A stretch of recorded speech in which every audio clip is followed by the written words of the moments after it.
En Aragón Radio, Historia de Aragón, con Sergio Martínez y Santiago Navascués.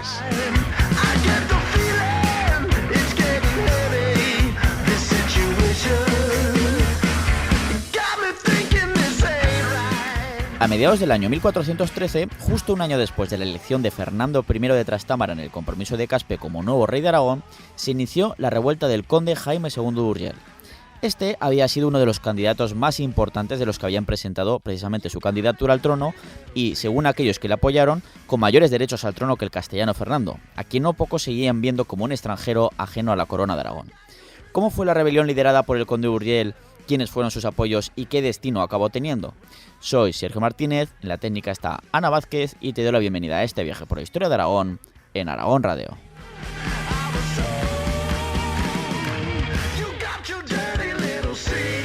Historia de Aragón.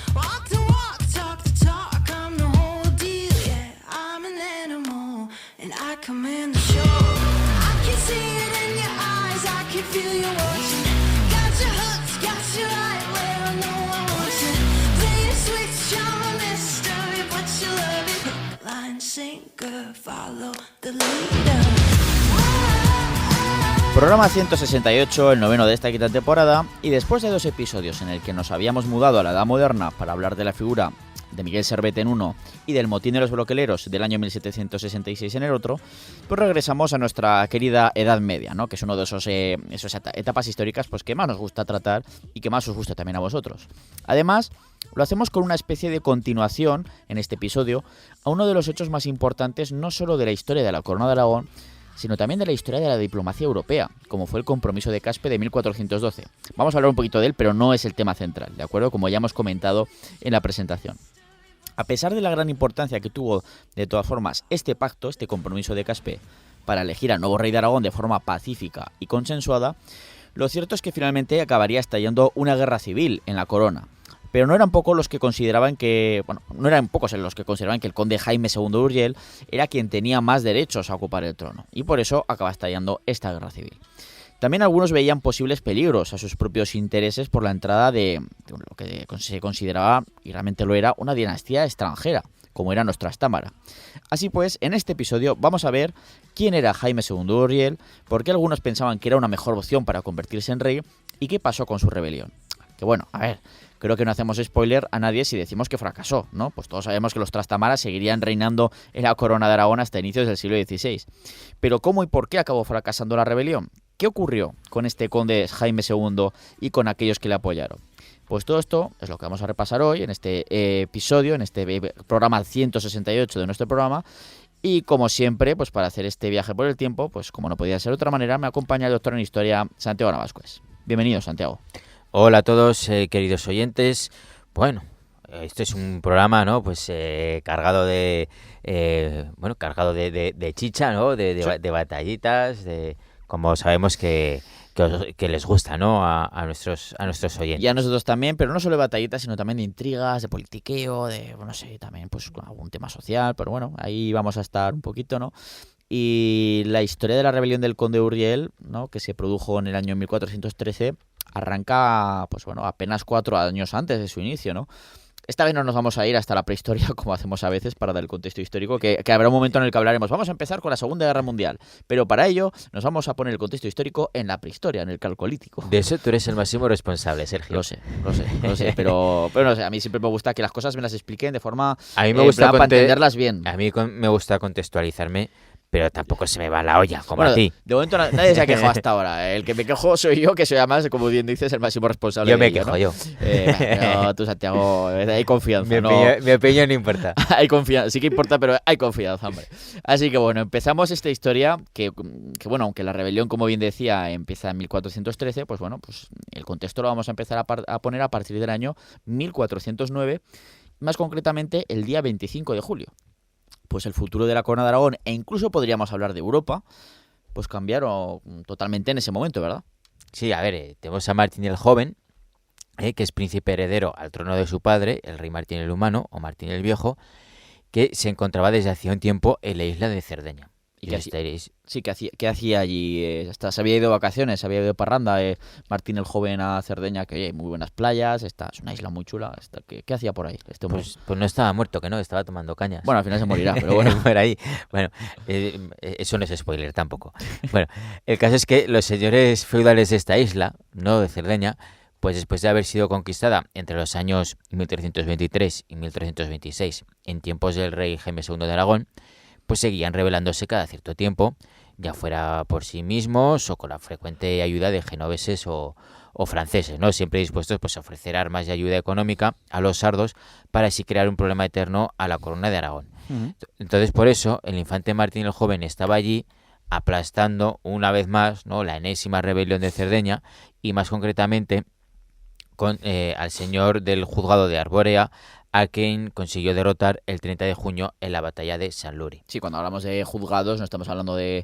Es que simplemente la isla de Cerdeña pues estaba los nobles, pues lo habían un poquito dividido la isla pues en esos juzgados o judicati creo que se les llamaba, ¿no? También así, no sé si en sardo o en italiano. Cada reino tiene sus divisiones y sus nombres para esas divisiones Exactamente. administrativas, O ¿no? sea, no, estamos hablando que este señor tenía el cargo de juez de Arborea, pero que era realmente pues una especie de noble, señor de la guerra de la zona, de esa región de Arborea dentro de la isla de Cerdeña. ¿De Un, acuerdo? Para que- un gobernador, digamos, de, Me- de cierta zona de la isla. Sí, más que gobernador, pues eran sus tierras, ¿no? Sus tierras Sí. feudales. Bueno, el caso es que no fue esta victoria que tuvo Martín el Joven contra este señor, no fue la victoria final que necesitaba la corona aragonesa para terminar de sojuzgar a los sardos, pues eso se consiguió de forma definitiva al año siguiente, siendo así sofocada la rebelión. Ujú. Así pues, Martín el Joven había conseguido una importante victoria en el campo de batalla, aunque no la definitiva, y según algunos rumores, pues pasó la celebración con una joven de la zona que le habría transmitido alguna enfermedad, mientras que otras versiones pues dicen que el infante se contagió de malaria. Ujú. El caso es que, bueno, fuera como fuere, al final, pues menos de un mes después de su victoria, pues el infante Martín el Joven, pues espichó, ¿no? O sea, falleció en la localidad de Caller, siendo enterrado pues en la Catedral de Santa María de Cagliari, donde pues todavía podemos ver en el mausoleo que se le construyó en el transepto por las barras del señal real de los Aragón. Sí, o sea, si a uno va de turismo alguna vez de viaje a Cerdeña y va a Cagliari, a la capital sarda, pues no os perdáis la visita hasta Catedral de Santa María de Cagliari, porque ahí está presente pues esa tumba, ¿no? Del que iba a ser un rey de Aragón, el que habría sido Martín II de Aragón, pero al final pues no fue, y ahí están presentes las barras, el señal real de los Aragón. Y bueno, el caso es que la muerte del infante, Martín el Joven, abrió una tremenda crisis sucesoria. Sí, fue un auténtico problemón. Claro, puesto que era el único hijo varón que tenía en ese momento ya el rey Martín el Humano, y es que el resto de vástagos de este monarca, pues que había tenido con, por ejemplo, los infantes Jaime, Juan, la infanta Margarita, habían ido falleciendo los años previos, ¿no? Habían ido falleciendo también, y además ninguno de ellos había tenido pues hijos asegurando o dando pues una descendencia que pudiera hacer que pues ese tema estuviera solucionado. Así que bueno, lo que tenemos aquí es que el rey Martín, claro, será muerto su único hijo vivo que le quedaba y heredero, y tenía que afrontar un difícil problema, pues ya había quedado viudo él de su enlace matrimonial con María de Luna, quien había fallecido a finales del año 1406. Así que Sí. el monarca, ¿qué es lo que hace en ese momento? ¿Martín el Viejo o Martín el Humano? Antes de darle la solución al problema, Sergio, también decir que el problema era mayor no solo porque se había muerto el último de sus hijos que se quedaba vivo, sino porque tampoco los otros hijos pues habían tenido descendencia.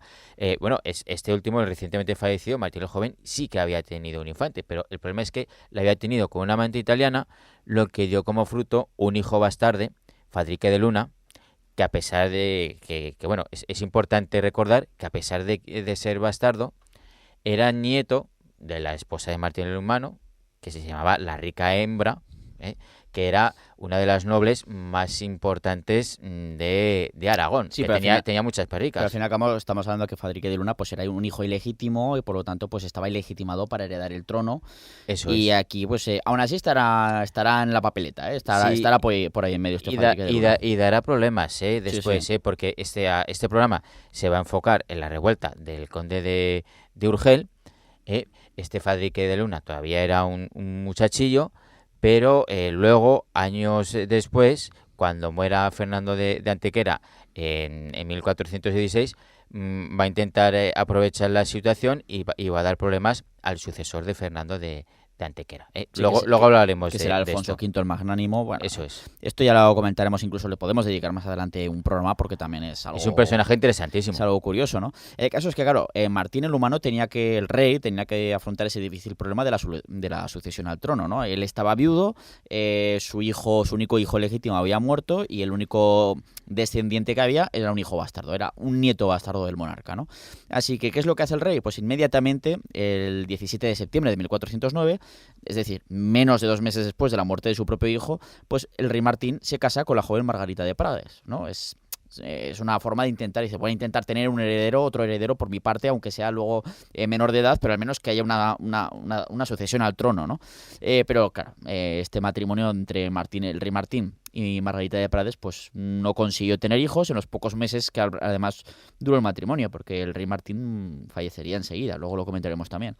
Y aquí, pues bueno, el monarca aún así pues trabajó en diferentes opciones para intentar dar pues un heredero a su trono. Aparte de intentar engendrarle un heredero, o heredera incluso, pues en una segunda opción para dar continuidad a su linaje y solventar el enorme peligro que suponía un reino sin heredero, ¿no?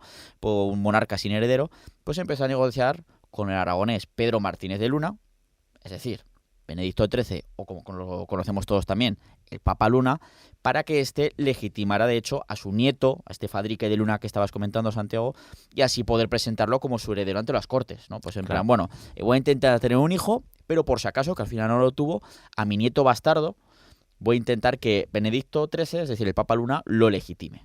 Claro, eso es, ¿no? Entonces, recordemos que en esa época pues estaba viviendo el cisma de Occidente, es decir, que la Iglesia Católica no contaba con un solo pontífice, sino que llegó a haber hasta 3 en algunos momentos, ¿no? Había varias sedes papales, la famosa, la de Roma y la de Aviñón, y claro, los reyes europeos católicos estaban en una papeleta que tenían que decidir obedecer a un papa o a otro, ¿no? Bueno, y en esta época estaría ya la sede de Peñíscola, podríamos decir, porque ya justo en estos años, creo que es ya en estos años que el Papa Luna está ya sentado en el castillo de Peñíscola, ya en el siglo XV, porque tiene que abandonar Aviñón en 1390 y tanto, si no recuerdo mal.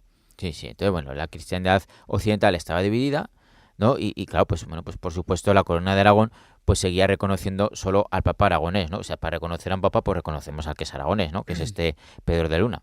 Entonces, bueno, de modo que el rey pues acudió a pues para conseguir esa legitimación de su nieto, ¿no? Que además es que era familia de su nieto, era Luna también, ¿no? Claro. Pasa que, bueno, cuando todo parecía que iba viento en popa, pues en esta tesitura, en estos momentos, pues el rey Martín el Humano fallece el 31 de mayo del año 1410. Cuando parecía que el Papa Luna te lo legitimo y ya está. Claro. Que según algunas historias, seguramente inventadas, pues murió debido a una mezcla de indigestión y ataque de risa. Sí, o sea, fíjate seguro que son inventadas. Qué muerte, ¿no? Pero bueno, hombre, a ver, tampoco, si te mueres de un ataque de risa tampoco está tan mal. Yo que sé, aunque estés un poquito ahí... Hombre, hay gente que se ha muerto de un atragantón en un bocadillo de calamares. Madre mía. Estas cosas pasan, o sea, hay muertes a su... Hombre, en esa época lo de los calamares no creo, el bocadillo de calamares, pero... Sí, ¿no? Bueno, el caso es que sobre la muerte precisamente, ya hablaremos más profundamente de esto, de Martín el Humano, de este monarca, pues lo comentaremos cuando toque, porque de hecho hay que recordar que es el siguiente reinado que tenemos que tratar en el programa, ¿no? Porque lo haremos en esta quinta temporada. Hace poquito hablamos de su predecesor, de Juan I el Cazador, pues el siguiente tocará al rey Martín, que ya veremos si se murió atragantado de un bocadillo de calamares o fue solo unas patatas bravas. Bueno, patatas seguro que no, porque todavía no habíamos llegado a América, ¿no? En fin, el caso es que, bueno, la legitimación de Fadrique de Luna, pues claro, una vez que muere el rey, que al final era el máximo impulsor, pues queda en suspenso, ¿no? Pobre también Fadrique, dices, qué puñeta, ¿no?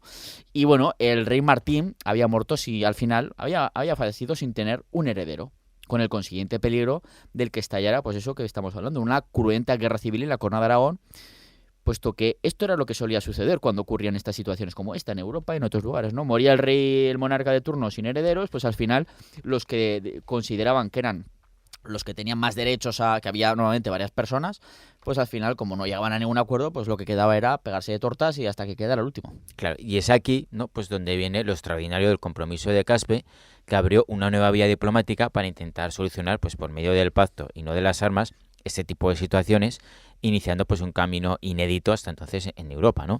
De haber ocurrido en algún otro lugar, pues no nos cabe ninguna duda que el compromiso de Caspe pues sería conocido mundialmente, ¿no? Seguramente. Ninguna duda de ello. Bueno, el caso es que se iniciaron así los 2 años del llamado interregno, en los que había un poco pues un vacío, bueno, sin un poco, había un vacío de poder, en los que siempre pues estuvo pues sobrevolando el estallido de una guerra civil por el trono. De hecho, hubo violencia, algún que otro asesinato, alguna que otra historia escabrosa. El arzobispo de Zaragoza murió asesinado, por ejemplo. Eso es, no vamos a hablar de una especie de Arcadia feliz o paraíso. Sí, en plan, que todos se portaron muy bien. Bueno, vamos a estar calmados. No, había con mucha besos tensión. y abrazos decidieron pactar. Pues no. Pero bueno, al final de momento no estalló esa guerra. Eso es.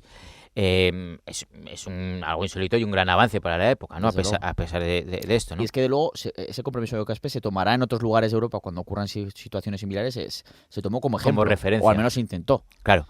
Entonces, bueno, mientras el caso es que mientras ocurre estos 2 años en los que se decide a ver qué hacer, bueno, pues se fueron postulando los diferentes candidatos al trono, todos ellos pues con algún tipo de parentesco de sangre con la casa de los Aragón, ¿no? En un grado u otro, y normalmente por vía materna.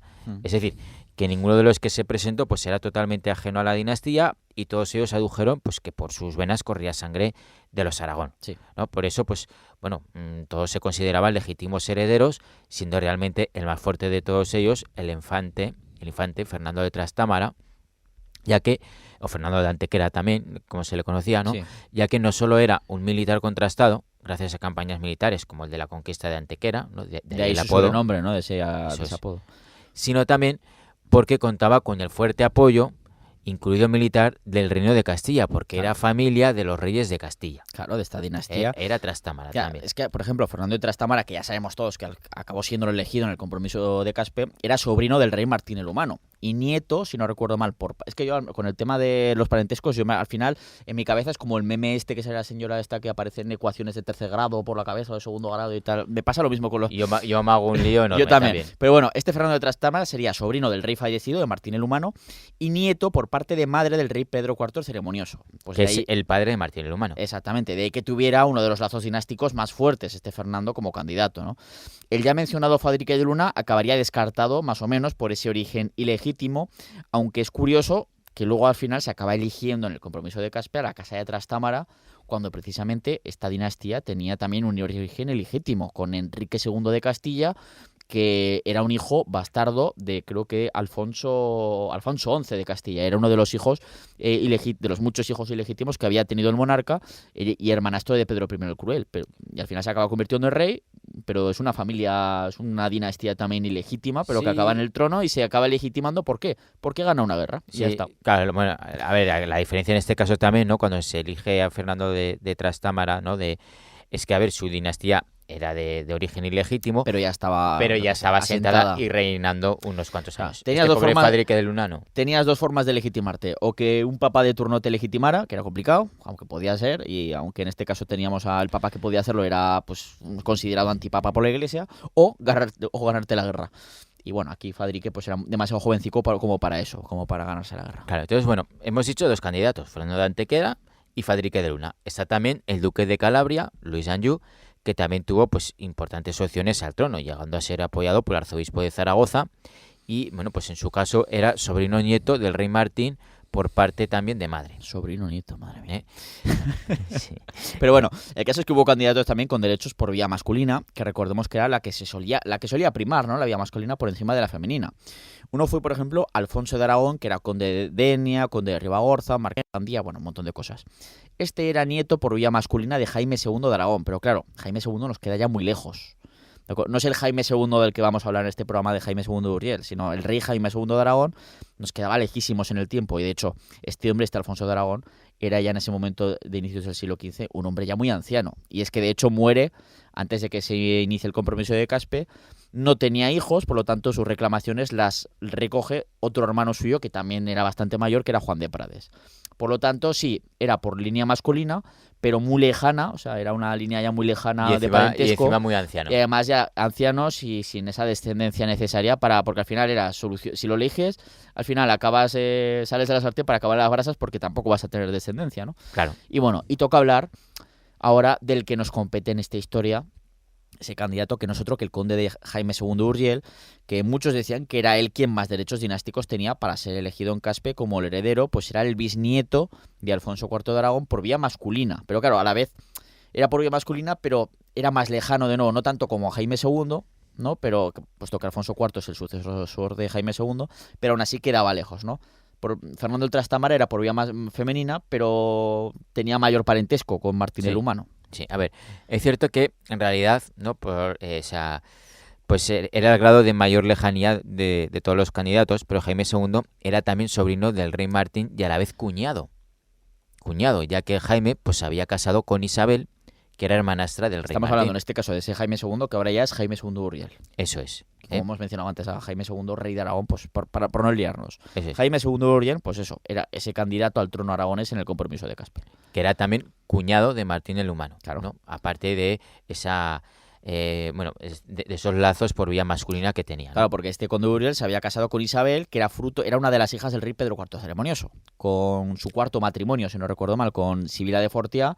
Pedro IV el Ceremonioso, que era el padre de Martín el Humano. Por lo tanto, Martín el Humano era medio hermano de esta Isabel, la mujer del conde de Urgell. Bueno, Eso es. que había mucho salseo ahí familiar. Sí. Quedémonos con eso. Es decir, que el conde de Urgell pues tenía importantes lazos que lo unían a los Aragón y a la corte, además de estar mucho más integrado en las políticas de la corona de Aragón que Fernando de Trastámara o Luis de Anjou, que fueron quienes tomaron la delantera como favoritos. Eso sí, hay que tener en cuenta que el condado de Urgell no estaba integrado en ese momento y de forma plena en la corona de Aragón. Es decir, que no era uno de esos famosos condados catalanes que formaban parte del Principado de Cataluña bajo la soberanía del conde barcelonés y rey de Aragón, ¿no? En esos momentos todavía era independiente. Todavía era, sí, de cierta medida independiente. O sea, sí que estaba englobado dentro de las políticas de la corona de Aragón, pero no pertenecía como tal a la corona aragonesa. Eso es. Así, pues con todos los candidatos dispuestos, el 15 de febrero del año 1412 se alcanzó la Concordia de Alcañiz, con la que se dispusieron pues las bases para la elección en Caspe, en ese famoso compromiso de Caspe, del nuevo monarca, ¿no? Entonces, bueno, tras varias semanas de deliberación en Caspe, entre los 9 compromisarios elegidos, 3 por el Reino de Aragón, 3 por el Principado de Cataluña y 3 por el Reino de Valencia, pues fue finalmente elegido Fernando de Trastámara. Sí, aquí tenemos diferentes versiones sobre las votaciones, ¿no? Hay una de las versiones nos dice que bueno, la elección de Fernando de Trastámara, Fernando I de Aragón, ahora ya, pues fue por unanimidad, que los 9 compromisarios dijeron, pues a este señor. Esto sería pues una fuente coetánea. Mientras que casi 2 siglos más tarde del compromiso, el cronista Jerónimo Zurita nos dice que los 3 compromisarios aragoneses sí que votaron por Fernando de Trastámara, así como 2 de los 3 valencianos y solo 1 de los catalanes. Y de entre los compromisarios que no votaron a Fernando de Trastámara, el compromisario valenciano que falta se habría abstenido y los otros 2 catalanes acabaron por votar al conde Jaime II de Urgell, ¿no? Pero esto nos lo dice Zurita. De hecho, no existen pruebas coetáneas en el mismo momento del compromiso de Caspe de que ese fuera el resultado de la votación, ¿no? Pues que las versiones de ese momento nos dicen que fue algo unánime. También es posible que esto no fuera cierto y que se dijera, pues para que nadie pudiera decir que Fernando de Trastámara, fíjate, que le han votado no sé quién, aunque no ha conseguido mayoría. Bueno, lo dejamos ahí un poquito, pero bueno, os mostramos que hay diferentes versiones sobre cuántos votos recibió cada uno de los candidatos. Sí, también se ha argumentado, ¿no? Pues que esta versión que dejó Zurita mucho tiempo después fue simplemente pues una versión que surge a posteriori, ¿no? De ese compromiso de Caspe y que le llega a él y se limita a incluirla por parecerle más probable a que los 9 compromisarios pues votaran de forma unánime. Sí. O quizá pues le llegó a él algún tipo de documento al que tuvo acceso en el archivo del Palacio de Diputación del Reino de Aragón, que quedó destruido durante el segundo sitio que sufrió Zaragoza durante la Guerra de la Independencia. Eso fue una pérdida histórica tremenda, ese edificio que además debía ser precioso y que está situado en el solar, estaba situado en el solar que actualmente ocupa la Casa de la Iglesia, entre el Don Jaime, allá lo de la Lonja, y al otro lo tiene el Palacio Arzobispal. De todas formas, Zurita es un tío fiable, ¿eh? Porque cuando tenemos documentación vemos que es honesto y coincide lo que dice Zurita con la documentación que tenemos. Entonces, cuando nos falta esa documentación, porque lamentablemente se incendió pues este palacio que tenía un montón de archivos, sí. pues claro. solemos pensar que que es difícil Claro. que se lo invente conociéndolo. Pero aquí ya no es que se invente algo, sino esa información que le llegó fue a través de una copia de la época del compromiso de Claro. Caspe original, o fue de esa versión que pudo surgir con el tiempo y él la incluyó y ya está. Eso no, es lo que no sabemos. Tampoco te lo puedes creer a pies juntillas, Claro. pero es bastante fiable, ¿no? El caso es que lo que no se puede debatir es que tras la elección y proclamación de Fernando de Trastámara como rey de Aragón en junio de 1412, pues no todos estaban muy contentos y pronto empezó a urdirse una rebelión para derrocarle y convertir al conde de Urgell en rey de Aragón.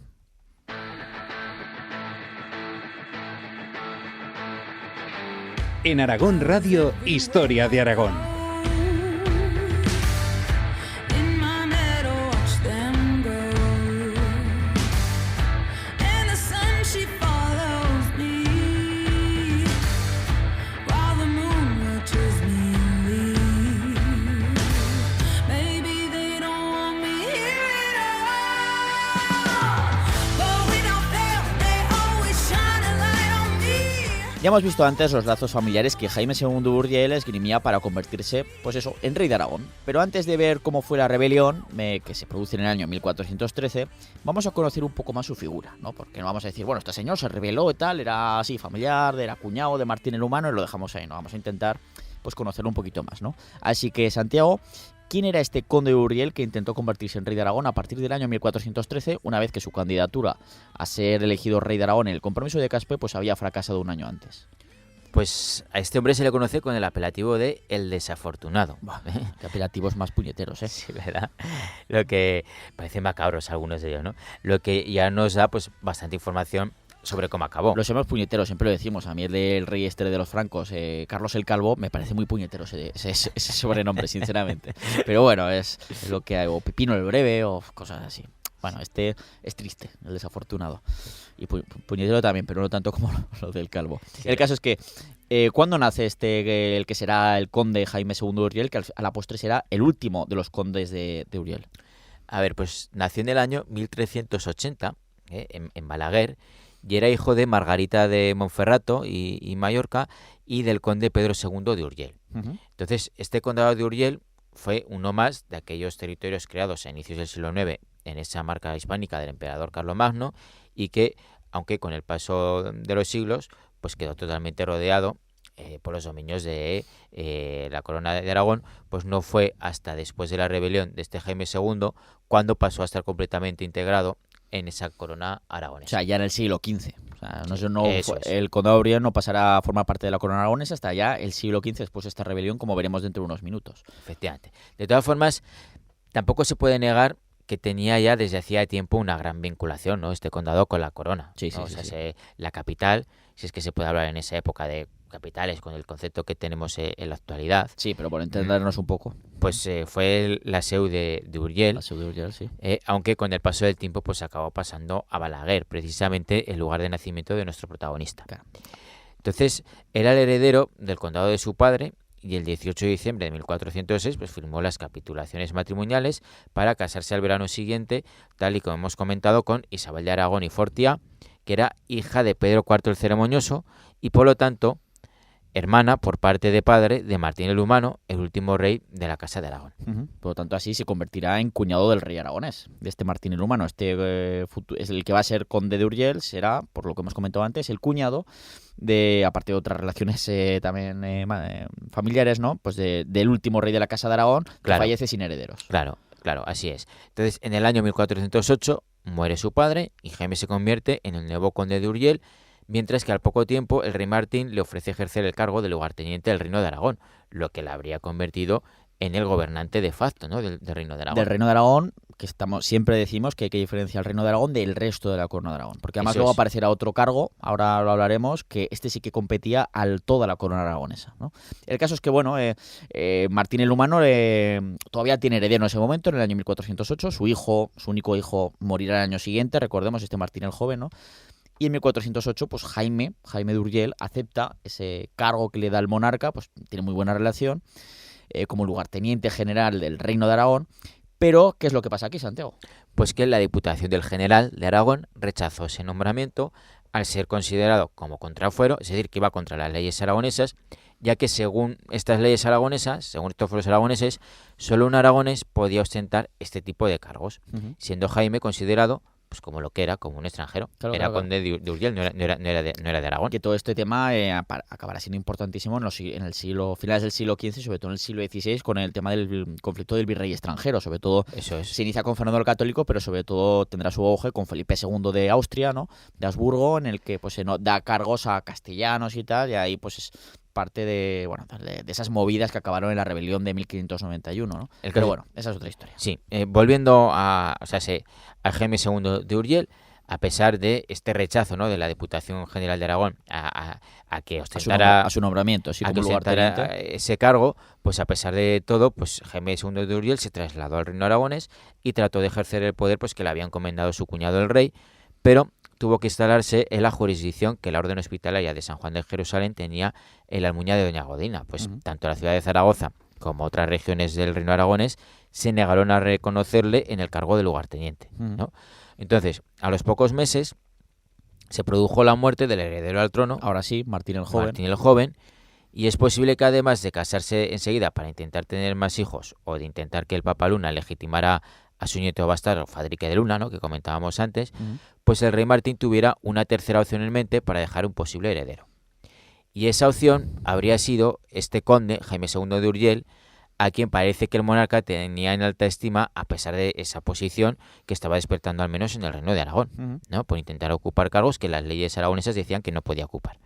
Entonces, bueno, nada más conocerse en la corte la noticia de la inesperada muerte de Martín el Joven en Cerdeña, pues el rey Martín el Humano propuso al conde de Urgell para ser el nuevo gobernador general de toda la corona de O Aragón. sea, ya no era solo su lugarteniente del reino de Aragón, donde estaba teniendo problemas para ser reconocido, sino ya gobernador en general de toda la corona aragonesa en nombre del rey Martín el Humano, ¿no? Claro. Y además, esto es importante porque este cargo, ¿quién solía tenerlo de forma no es que era algo legal, tiene que ser así, pero ¿quién lo solía tener tradicionalmente, este cargo? Pues se solía conceder al heredero al trono. Ah, amigo, que ya no hay heredero al trono.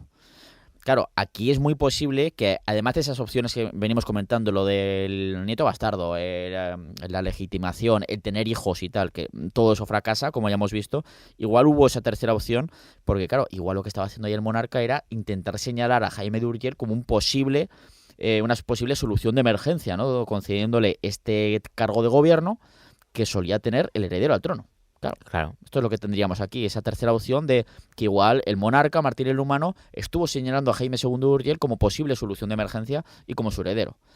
Y ahí, bueno, ahí sí que este Jaime II, que había estado ya por la Almunia de Doña Godina, como comentabas, sí que ya llega a Zaragoza y entra en febrero de 1410 para tratar de ser reconocido con ese cargo de lugarteniente general de la corona de Aragón. De la corona de Aragón, no del reino de Aragón. Exactamente, de toda la corona aragonesa. Pero claro, también para que todo el mundo le viera como el heredero del monarca, ¿no? Porque este ya se empieza a venir pecho palomo, en plan...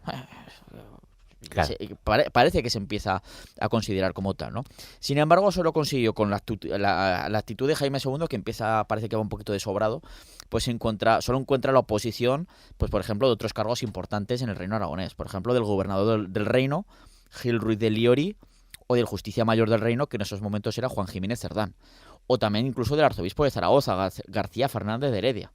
O sea, que aquí lo único que está consiguiendo son pesos pesados. Claro, exactamente, consigue la oposición de los pesos pesados del reino aragonés. Claro.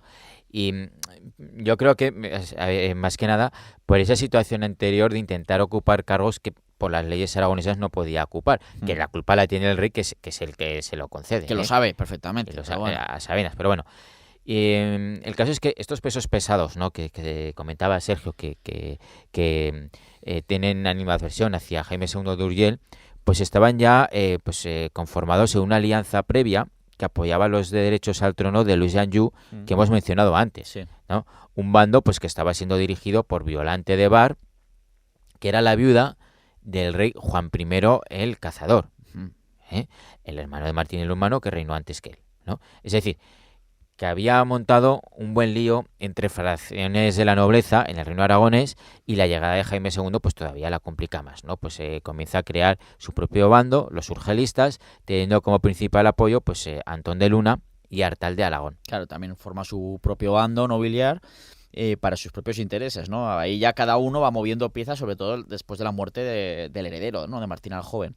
Y bueno, en las semanas siguientes pues fueron llegando a Zaragoza tropas de cada uno de los bandos, convirtiendo a la ciudad pues en un auténtico polvorín, hasta que al final ocurre lo que tenía que ocurrir en esas circunstancias. Estalla la violencia en las calles de Zaragoza en el mes de mayo de 1410. Claro, son unos disturbios que fueron de la leche, ¿no? Y además es un episodio de las alteraciones de Zaragoza, se le suele llamar, de 1410, que es muy poco conocido. Y de hecho, os vamos a dejar con la miel en los labios, ¿vale? Porque está la movida que ocurre en esos días en las calles zaragozanas, que este tema lo hemos querido dejar aparte para poder hablar de ello con mayor profundidad en el episodio que dedicaremos precisamente a Violante de Bar, porque esta mujer, como ya dijimos cuando estuvimos hablando en el programa que estuvimos dedicando al reinado de Juan I el Cazador, es que tuvo una influencia enorme en la corte, ya no solo durante el reino de su marido. Y cuando digo enorme, es enorme, ¿no? Sino es que también la siguió teniendo años después de la muerte de su marido, como estamos viendo ahora. Pues todo Su esto... marido, Juan I, Juan I el Cazador. el hermano de Martín el Humano, que Exactamente. reinó antes que él. Sí, pues eso. El caso es que, dada la situación, el rey Martín el Humano, claro, aquí se ve obligado ya, con esta violencia que está ahí en Zaragoza, a retirar ese nombramiento del conde de Urgell, de este Jaime II, como lugarteniente general de la corona. Aquí se enfrían las relaciones y tal. Y bueno, y ahora encima que esas alteraciones de Zaragoza se están produciendo en el mes de mayo de 1410.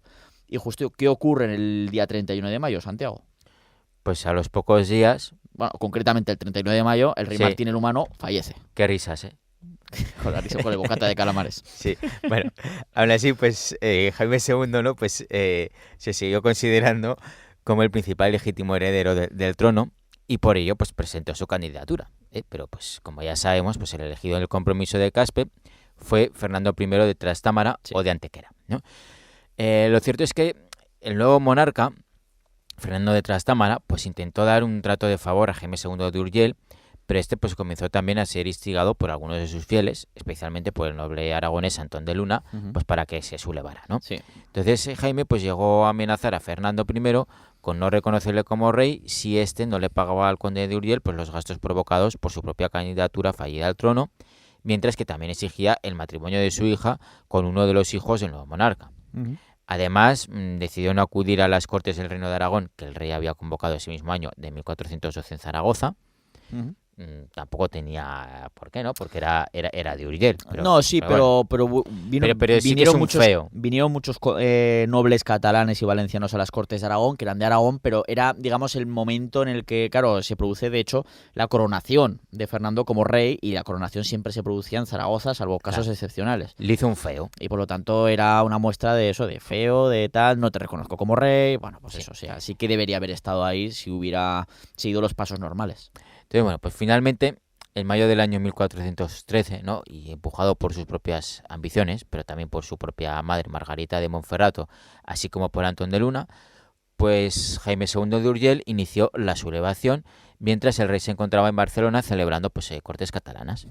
Entonces, el bando urgelista pues consiguió unas fuerzas considerables, no solo con las propias mesnadas del conde Artal de Luna, sino también porque se acordó el apoyo de tropas inglesas y gasconas que entraron en la península ibérica por tierras navarras, ocupando plazas como los castillos de Trasmoz, cerca del Moncayo, y hacia el este, pues el castillo abadía de Monte Aragón. Sí.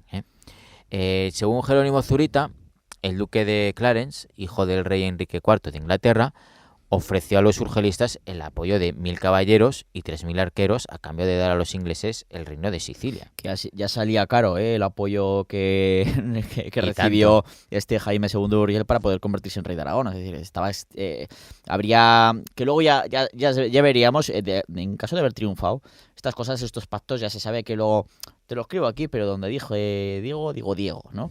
Que luego ya veríamos que hubiera ocurrido y tal, por ejemplo, el testamento de Alfonso el Batallador, sin ir más lejos, ¿no? Pero bueno, sobre el papel, pues ese apoyo, decimos inglés y gascón, pero recordemos que esa zona de la Gascuña en esta época es que está dominado por Inglaterra.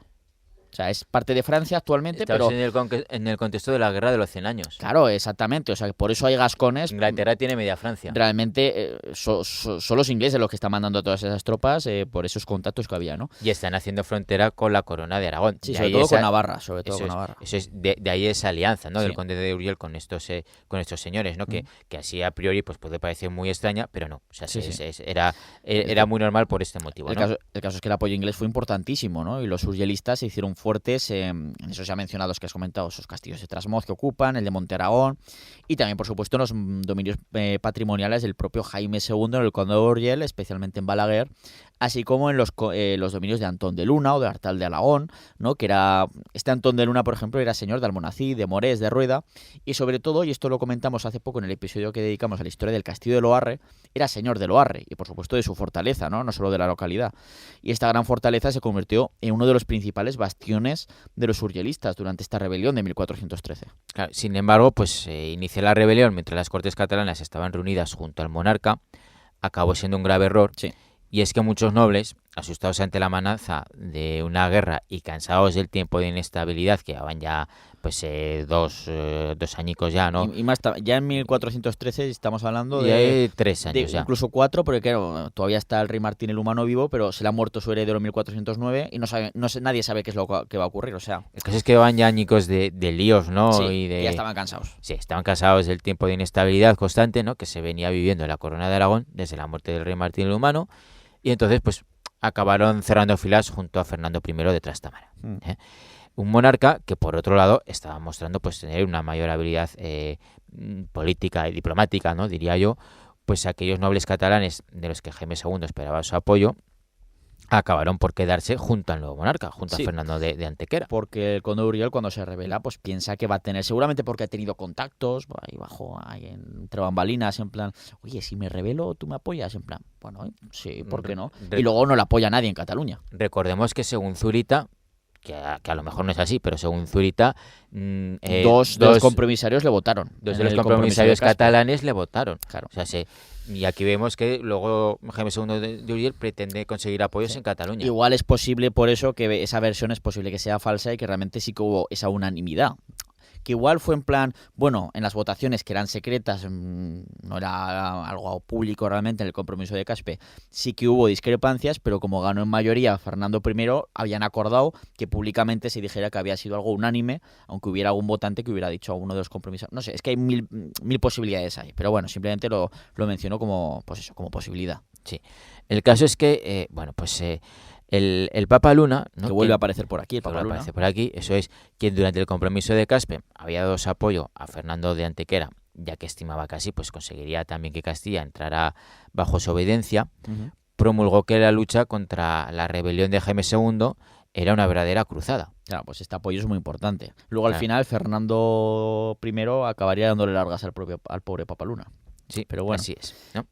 Y es que si Jaime II pues se hubiera revelado al poco tiempo del fin del compromiso de Caspe, pues quizás habría logrado más apoyos, ¿no? Ujú. Pero había pasado ya un año, la posición de Fernando I estaba ya bastante asentada y su elección en Caspe pues hacía que el monarca pues representara el orden, la legalidad y la paz pública que había costado tanto conseguir, Sí, mientras que Jaime pues alteraba todo aquello que con una rebelión fuera de tiempo, ¿no? sí. Entonces, pues ese cierre de filas junto al rey Fernando hizo que las operaciones militares pues fueran pronto en favor del monarca, lo que provocó que el apoyo de ingleses y gascones pues acabara diluyendo, retirándose hacia Gascuña. Exactamente. Mientras tanto, pues bueno, sí que hubo algún intento en el Reino de Valencia, pero realmente un intento propio, ¿no? Porque, claro, Jaime II había tenido algunos apoyos importantes antes del compromiso de Caspe, pero bueno, ahí en el Reino de Valencia solo se produjo, una vez que se inicia la rebelión en 1413, pues solo se produjo el levantamiento de la localidad de Buñol. Bueno, ¿por qué se levanta Buñol? Porque era un señorío de Jaime II de Urgell. O sea, que habría quedado feo que no se hubiera levantado en favor de su señor, ¿no? Y claro, al ser solo esto y no sé generalizarse o extenderse a otros señoríos del Reino de Valencia, pues claro, la plaza de Buñol fue rápidamente asediada por las tropas realistas, logrando su capitulación el 19 de julio de 1413, es decir, de forma muy rápida. Recordemos que la rebelión se inicia en el mes de junio de ese año 1413, o sea, el conato en Valencia termina rápido. Sí. Mientras tanto, pues el propio Jaime II, con parte de sus tropas, pues trató de hacerse con el control de la ciudad de Lérida, pero acabó fracasando teniendo que retirarse del asedio el 27 de junio de 1413, a la par que las Cortes catalanas decretaron la confiscación de todos sus bienes patrimoniales. O sea, aquí ya ¿no? la situación para el conde de Urgell pues ya pintaban bastos. Claro. Entonces, obligado a retirarse de la herida, 2 semanas después su ejército fue derrotado, lo que le obligó a marcharse con los restos de sus fuerzas hacia su fortaleza en Balaguer, hacia donde salió pues el propio rey Fernando desde Barcelona, comenzando el asedio pues a la capital urgelina ese mismo verano. Entonces, el conde Jaime II pues resistió allí, esperando algún ataque en otro punto de las tropas inglesas y gasconas para aliviar la presión del asedio que estaba sufriendo, pero dicho ataque nunca se produjo, mientras que las tropas de los Luna en el Reino de Aragón pues también estaban en plena retirada, siendo pues asediado el mismo castillo de Loarre. Sí, creo que estuvimos hablando en el episodio no recuerdo mal, creo que fue el quinto, que creo que estuvimos hablando, pues eso, sí, el episodio quinto de esta quinta temporada, que estuvimos hablando de la historia del castillo de Loarre, y comentamos cómo fue este asedio, o sea que si lo queréis saber, pues os vais a ese episodio y ya está. Y ahí damos un poquito más cuenta de cómo fue el asedio del castillo de Loarre en esta rebelión de Jaime II de Urgell. Total, que desesperado, pues Jaime pues terminó rindiéndose ante el rey Fernando de Antequera el 31 de octubre de 1413, aunque el castillo de Loarre todavía mantuvo la resistencia unas semanas más, tal y como pues te contamos hace poco, ¿no? En ese episodio, ¿no? que has nombrado. Entonces la rebelión había terminado y ahora ya sí, pues Fernando I de Trastámara pues no tenía ningún tipo de oposición interna importante para asentar la nueva dinastía en la corona de Aragón, aunque poco tiempo después Fernando I de Trastámara morirá pronto, estamos en el año 1413, en el año 1416 muere, y tenemos a Fadrique de Luna, que en estos momentos ya es un poco más mayor, Ahora la puñeta. que hará la puñeta a su hijo Alfonso V el Magnánimo. Pero vamos, sí, tampoco fue. Pero aún así, acaba mal enseguida. Aún así, yo creo que, pues eso, como os hemos comentado antes, le dedicaremos un episodio en el futuro, no sé si en esta temporada o en siguientes, ¿no? Porque es un tema y una figura pues poco conocida también, y la verdad es que es interesante. Y es que era un personaje muy importante, porque es que, a ver, era nieto, aunque bastardo, del rey de Aragón, y además era nieto de la que llamaban la rica hembra, María de Luna, que era la noble más rica de... O sea, sí que es que tenía una buena posición, ¿eh? Sí. Igual dejaremos pasar un poco de tiempo, porque si no, claro, para hablar de él tenemos que volver a hablar de Compromiso de Caspe, y ya hemos dedicado varios episodios a este suceso histórico, y hoy hemos vuelto a hablar un poquito de ello, pues así le dejaremos pasar un poquito de tiempo, pero hablaremos algún día de este Fadrique de Luna, porque desde luego yo creo que bien lo merece. Sí, toca hablar... Claro, para terminar el programa toca hablar de qué pasó con el bueno del conde de Urgell, ¿no? Con Jaime II. Claro, después de la derrota, ¿no? Pues que Jaime II de Urgell pues, fue procesado y condenado a muerte por traición, aunque la pena capital pues le fue conmutada por la prisión perpetua. Sin embargo, pues le tocó ver cómo todos sus bienes eran confiscados. O sea, dejó de ser conde de Urgell y tal, dependió, bueno, de hecho lo hemos ya comentado en un momento a lo largo del programa, que fue el último de los condes de Urgell. Pues este dominio ahora sí pasó ya a estar, a partir del año 1413, a estar totalmente integrado ya en los dominios de la corona de Aragón, de los Aragón, ¿no? Algo que quedó perfectamente representado con, por ejemplo, con algo muy simbólico, ¿no? Como el derribo por orden del monarca de Fernando I del castillo de Formós en la propia Balaguer, ¿no? Que era pues ese gran castillo, fortaleza de los condes, ese símbolo que podía haber sido, claro, para que no se convirtiera en un símbolo de resistencia o de posibilidad de que en el futuro alguien allí se rebelara, pues Fernando I de Trastámara decide cortar por lo sano y ordena derribar esta fortaleza, pero igual que otros monarcas hicieron esto en otros momentos, ¿no? Era algo bastante usual, aunque para el patrimonio que hemos perdido, pues la verdad es que es triste, ¿no? Sí. Pero bueno, no fue el único acusado, ¿verdad?, en este encausamiento como culpable, el propio Jaime II de Urgell. Exacto. O sea, la madre del conde, Margarita de Monferrato, fue también encontrada culpable de suscitar el levantamiento de su hijo, de modo que fue recluida junto a alguna de sus hijas. Que también fueron encontradas culpables, claro. Eso es. Y bueno, y con el propio Jaime una vez desposeído y que se le condena a muerte, pero se le conmuta y tal, ¿qué ocurre finalmente? ¿Qué fue del resto de su vida? Pues que pasó el resto de su vida encarcelado en un destierro que le llevaría pues por varios lugares de Castilla, incluyendo Toledo, Zamora o el Alcázar de Madrid. Recordemos que estos Trastámara que están gobernando en Aragón tenían posesiones en Castilla, eran de Castilla, ¿no? Entonces, bueno, también estuvo en la ciudad de Teruel en el año 1426, pero ese mismo año el hijo sucesor de Fernando I, es decir, Alfonso V el Magnánimo, quien había subido al trono en el año 1416, pues decidió darle una reclusión con unas condiciones algo más dignas, siendo enviado a Játiva, donde acabó muriendo el último conde independiente de Urgell el 1 de junio de 1433. Pues así fue la rebelión del conde de Urgell, Jaime II, el último conde de Urgell, que hará que, bueno, pues que la corona de Aragón se complete territorialmente con ese dominio que quedaba ahí todavía de forma interna, podríamos decir, aunque estaba ya, hemos dicho, pues bastante dentro de las políticas de la corona aragonesa, pero bueno, aquí se completa, ¿no? Y así fue, pues ese conato de guerra civil, que bueno, no se acabó extendiendo demasiado, pero desde luego hubo guerra, hubo muertes, hubo sangre, y ese intento pues de no acatar la decisión del compromiso de Caspe un año antes que hizo Jaime II, porque se consideraba, y algunos otros como hemos visto, pues también consideraban que era un mejor candidato para el trono aragonés. Así que aquí lo dejamos, esta rebelión de Jaime II de Urgell. A ti, Santiago, ya te despido. No sé si nos vamos a ir a tomar un bocadillo de calamares o no, no lo sé. Yo tengo hambre. Así que bueno, y si no, pues otro día seguro que caerá. Y el caso es que bueno, aquí lo dejamos, nos escuchamos la próxima semana. Y bueno, Hasta la próxima. Ya sabéis los demás, nuestros oyentes, nuestros queridos oyentes, que esperamos que hayáis disfrutado con este episodio, como siempre decimos, y que el programa lo podéis escuchar, ya lo sabéis, todos los sábados a las 3 de la tarde en la FM de Aragón Radio, pero si no, lo más fácil de todo es en podcast, que lo tenéis en muchos lugares, en iVoox, Spotify, Apple Podcasts, en YouTube, también en aragonradio.es, en nuestra página web historiaaragón.com. Y bueno, pues ya sabéis, es importantísimo para nosotros que nos dejéis vuestra opinión, vuestros comentarios, y que os suscribáis a nuestros canales para conseguir entre todos, poniendo un granito de arena cada uno, pues llegar a hacer que cada vez llegue a más gente la historia aragonesa. En la técnica hemos tenido a Ana Vázquez y te esperamos en el próximo programa para seguir haciendo historia en Aragón Radio. En Aragón Radio, Historia de Aragón, con Sergio Martínez y Santiago Navascués.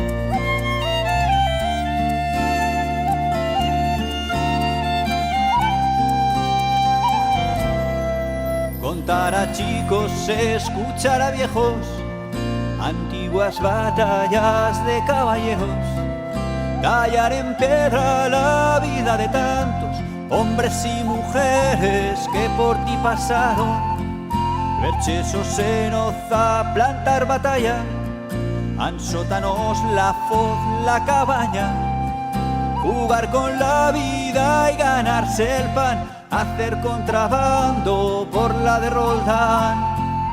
Quedo callado si preguntan que eres tú pa' los que te buscan. Pirineo, Pirineo, cada uno que busque, que yo no soy menor.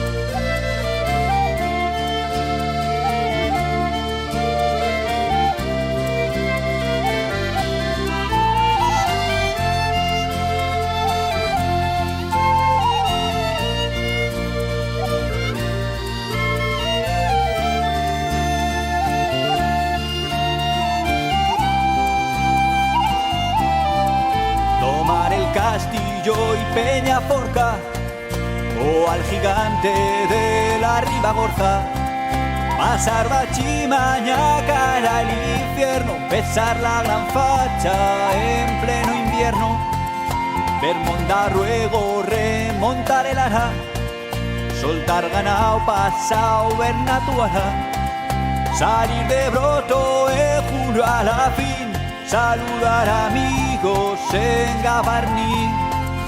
Quedo callado si preguntan que eres tú pa' los que te buscan. Pirineo, Pirineo, cada uno que busque, que yo no soy menor.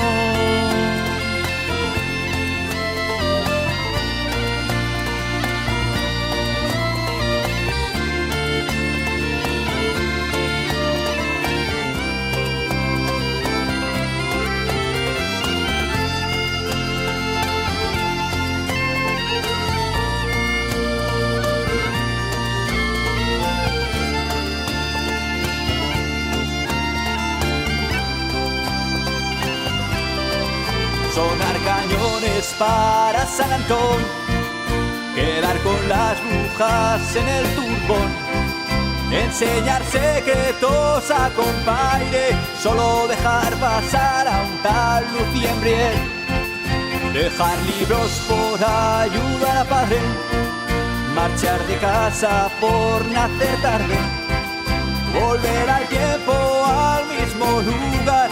Todos han cambiado, pero tú estás igual. Quedo callado sin preguntar, que eres tú para los que te buscan. Pirineo, Pirineo, cada uno que busque. Y quedo callado sin preguntar, que eres tú para los que te buscan. Pirineo, Pirineo, cada uno que busque, que yo no soy menos.